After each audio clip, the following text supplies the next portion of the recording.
Alright guys, I decided I'm going to do a video today on some of the Parker products because there's not a lot of videos on YouTube about Parker bows, and I think they should be recognized because they're a great bow. So first off, I'm shooting a True Fire release. Let me go ahead and put that on, which in my opinion is plenty fine for any type of shooting you're doing hunting wise. I happen to own 3 Parker bows. Prior to owning Parker bows, I had a Matthews bow, which is a good bow. And I also had a reflex bow, which was not so good of a bow. But I'm not knocking anybody's company, it could be me, I'm the shooter, whatever. Anyway, I want to start off with the newest bow that I just purchased, which is the 2013 model Parker Kodiak. It doesn't have the writing on the side of the bow like the old bows do. Now they have just a little symbol here. But I'm shooting a capture arrow rest. I have a trophy ridge, a top point true glow sight. I have Apex quiver, which I take the quiver off when I'm shooting. This bow I actually set up all by myself. I put everything on it, the string leeches for my string suppressors. I put on the peep sight, tied the servings knots, put the D-loop kisser button. This wrist strap here was actually made by my wife, so it's kind of a lucky wrist strap. But anyway, I'm going to go ahead and take 3 shots with this bow and just show you the consistency of the bow. And then I'm going to switch off to my next bow. This bow I actually purchased just to hunt whitetail deer with. And to show you, I'm actually using the Victory V-Force arrow, which is a V6 300 spline. I shoot this exact same arrow in both of my Parker bows. It shoots the blazer vanes. I shoot 100 grain field tips for this practice video. Alright, now I'm just going to sit back and take 3 shots. I'm actually going to be aiming for the heart logo on the middle white bag target.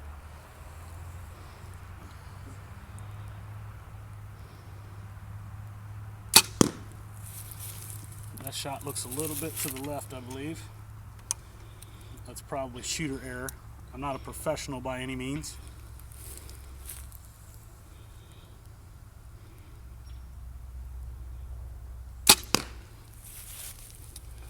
And by the way, I'm shooting at 25 yards, which is the top pin on both of my bows.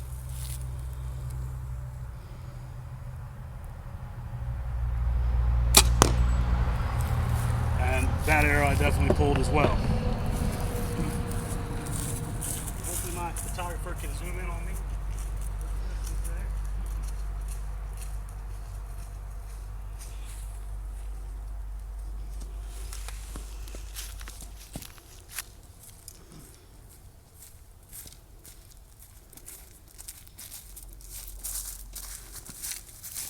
Both the Parker bows, I have to say, are very quiet, very accurate, and very smooth on the draw.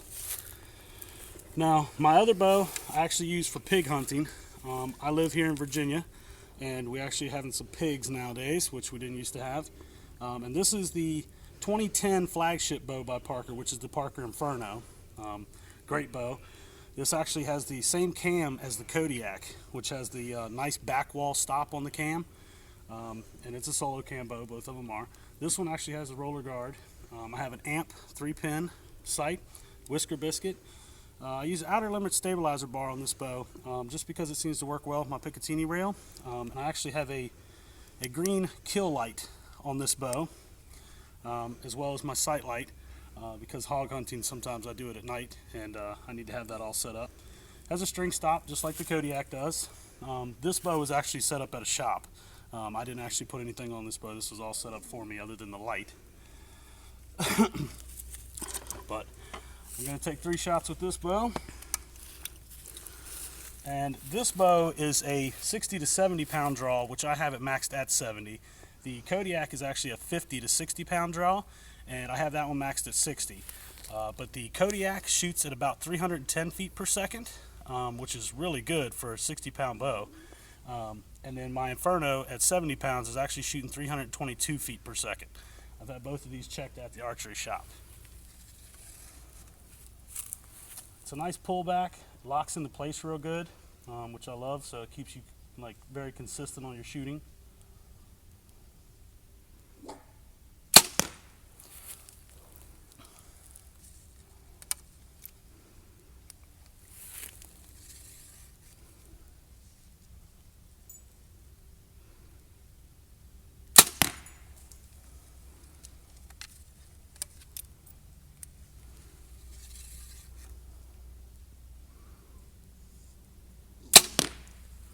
Now, that was 3 pretty quick shots.